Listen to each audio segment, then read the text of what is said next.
ये शतरंज की बिसात पर चाइना के लिए एक बड़ी मात है। तो पाकिस्तान से रिलेटेड दो चीजें उन्होंने कही हैं। नंबर वन कि पाकिस्तान कोई ऑफेंसिव फोर्स यानी कि जैसे टेररिज्म हो गया, फर्स्ट यूज ऑफ फोर्स अगर पाकिस्तान कर रहा है और अगर वो ऐसा करते हैं तो इंडिया के साथ खड़े हो जाइए। और इंडिया का इन्फ्लुएंस जो है वो कैसे बढ़ रहा है? तो पाकिस्तान से रिलेटेड दो चीजें उन्होंने कही हैं। नंबर वन कि आप एक रिपोर्ट कांग्रेस में हर साल मांगिए कि पाकिस्तान कोई ऑफेंसिव फोर्स यानी कि जैसे टेररिज्म हो गया, कोई फर्स्ट यूज ऑफ फोर्स अगर पाकिस्तान कर रहा है इंडिया के ऊपर, चाहे उसका मैनिफेस्टेशन कुछ भी हो, नॉन स्टेट एक्टर्स हो, स्टेट एक्टर्स हो, कोई भी हो, अगर वो use of offensive force India के अगेंस्ट में कर रहा है किसी भी फॉर्म में, चाहे वो अटैक हो, टेररिज्म हो, और कोई सबवर्सिव एक्टिविटी हो, फुल फ्लेजेड वॉर हो, उस पर पूरी रिपोर्ट मांगिए और अगर वो ऐसा करते हैं तो इंडिया के साथ खड़े हो जाइए। और दूसरा, पाकिस्तान को किसी भी तरीके का सिक्योरिटी असिस्टेंस नहीं दिया जाएगा यदि पाया जाता है कि वो टेररिज्म के स्पॉन्सर हैं। सिक्योरिटी असिस्टेंस मींस सिक्योरिटी से रिलेटेड कोई एड नहीं दिया जाएगा, कोई वेपन नहीं दिया जाएगा, एग्जिस्टिंग वेपन के लिए अगर कोई हार्डवेयर चाहिए वो नहीं दिया जाएगा, किसी भी प्रकार की टेक्नोलॉजी का ट्रांसफर नहीं होगा, किसी भी प्रकार की इंटेलिजेंस का ट्रांसफर नहीं होगा। देखिए, अमेरिका ने ये महसूस किया है यूक्रेन वॉर के बाद कि इंडिया चाइना के साथ, भले वो उनके लिए अच्छा ना हो अमेरिका के लिए, लेकिन इंडिया ने एक मैसेज तो दे दिया ना कि हम यारों के यार हैं, हम वक्त पड़ने पे छोड़ेंगे नहीं आपका साथ। ठीक है ना, यदि आपने हमारे टफ टाइम पे हमारा साथ दिया था तो इंडिया इतनी अपॉर्चुनिस्ट कंट्री नहीं है कि आज अब आपका बुरा वक्त आया तो हमने अपना समय देखा और हम चले गए। तो ये बात तो वहां पे गई है। ये मैसेज जो यूएस के समझदार लोग हैं, पॉलिसी मेकर से, उनको ये बात समझ में आया कि इंडिया रशिया के लिए ऐसा क्यों कह रहा है, जबकि इंडिया मॉरली जो था वो और लीगली भी अपोज है जो एक्शन लिया रशिया ने। इंडिया यूक्रेन की टेरिटोरियल इंटेग्रिटी को एक्सेप्ट करता है, इंडिया यूएन चार्टर के प्रिंसिपल्स को एक्सेप्ट करता है, इंडिया ये मानता है कि रशिया ने ये जो अग्रेशन किया था ये नहीं किया जाना चाहिए था, हालांकि वो उसको ऑफिशियली एक्नॉलेज नहीं करते क्योंकि भाई हमारी एक एक फीलिंग्स हैं रशिया के साथ, और रशिया ने हमारे साथ बार बार हमको बचाया है, हमारे साथ खड़े हुए हैं, अपनी दोस्ती का फर्ज निभाया है। 1971 का वॉर हो, उसके पहले कश्मीर के ऊपर कई सारे रिजोल्यूशन आए, गोवा के ऊपर रिजोल्यूशन आया था, उन सब में रशिया हमारे साथ एज अ, जिसे कह लीजिए ट्रस्ट वर्दी फ्रेंड वो खड़े रहे। तो वो इस बात को समझते हैं कि इंडिया रशिया का साथ इसलिए नहीं ले रहा कि वो नॉर्थ कोरिया या वो रोग स्टेट है।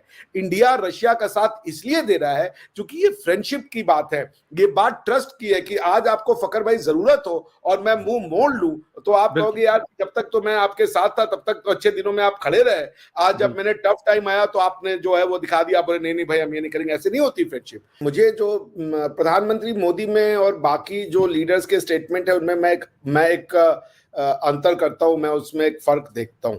प्रधानमंत्री मोदी जो बोलते हैं वो करते हैं, इसमें तो कोई संदेह किसी को होना नहीं चाहिए, किसी प्रकार का कोई संदेह। बाकी हमारे एक रिचुअल रहता था कि उधर से कुछ भी हो जाए इंडिया में तो हमारे एक नेता आएंगे और बोलेंगे मैं इसकी खड़ी निंदा करता हूं, हम कठोर कार्रवाई करेंगे।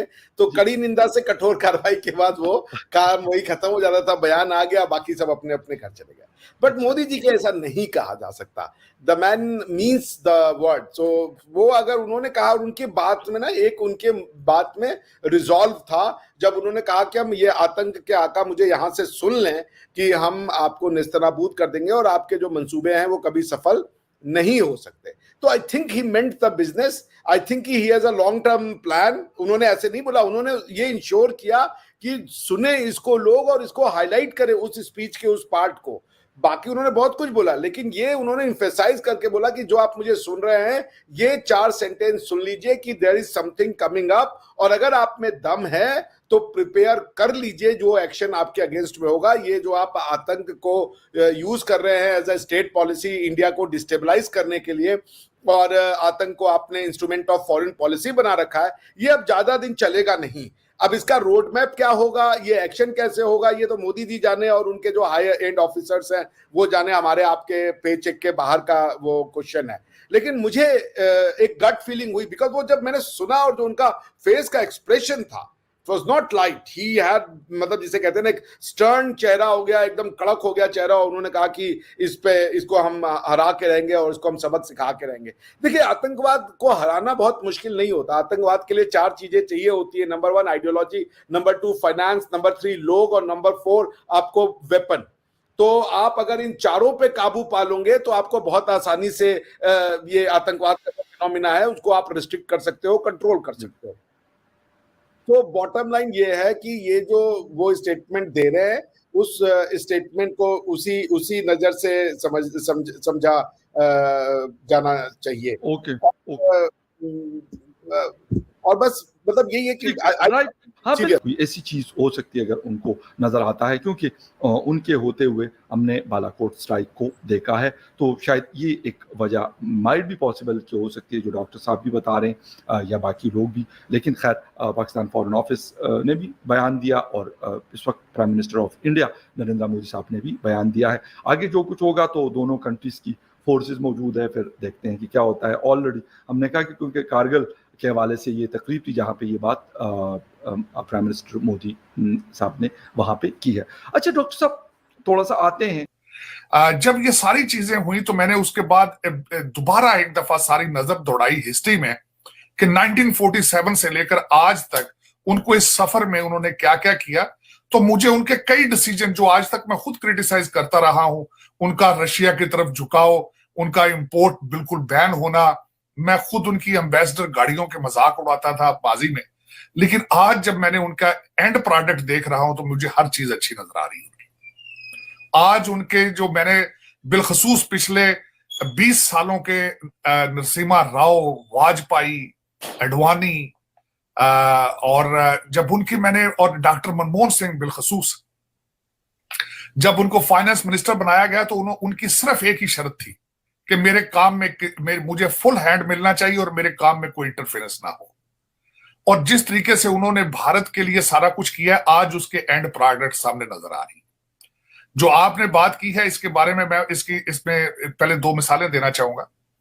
इस वक्त हमारे वजीर आजम ने बड़े बड़े लाखों के मजमे में, एक्स वजीर आजम ने, हमारे अमीरुल मोमिनीन ने कहा कई दफा कि रूस मुझे तेल देना चाहता था, रूस मुझे गंदम देना चाहता था, मैं ला के गरीब लोगों की मदद करना चाहता था। शहबाज शरीफ साहब एससीओ में गए, उन्होंने भी वापस आकर कहा कि हाँ जी रशिया हमें तेल देना चाहता है, मैं लेकिन आप किस चीज से लेंगे? आपके पास पैसे मौजूद हैं? आप जहां से तेल लेते हैं डेफर्ड पेमेंट्स पे लेते हैं खान साहब। आप सऊदी अरेबिया के जाके मिन्नतें तरले करके डेफर्ड पेमेंट पे तेल लेते हैं वहां से। आपके पास लेने के लिए सिवाय बातों के कुछ भी नहीं है। अब मैं ये बताना चाहता हूं, जो मैं मिसाल रशिया की क्यों रखी, रूस से भारत ने तेल लिया, क्रूड ऑयल, ना सिर्फ अपनी जरूरतों के लिए बल्कि उसको रिफाइन करके बेचा आगे और उससे पैसे बनाए।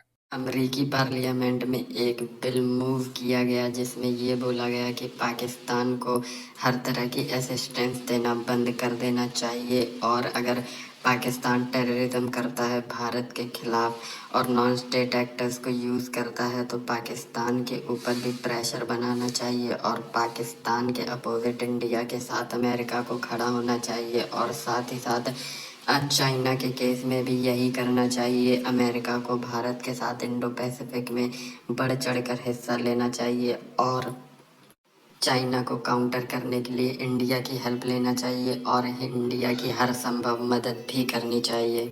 इसके बाद पाकिस्तानी मीडिया पैनिक में दिख रही है और उनका कहना है कि अगर ऐसा होता है तो हम चाइना के साथ हम भी मारे जाएंगे, और भारत ऑलरेडी काफ़ी ताकतवर है और अमेरिका का साथ मिलने से वो इतना ताकतवर हो जाएगा कि हमारे बस के बाहर होगा इंडिया को किसी भी तरह से फेस या काउंटर करना।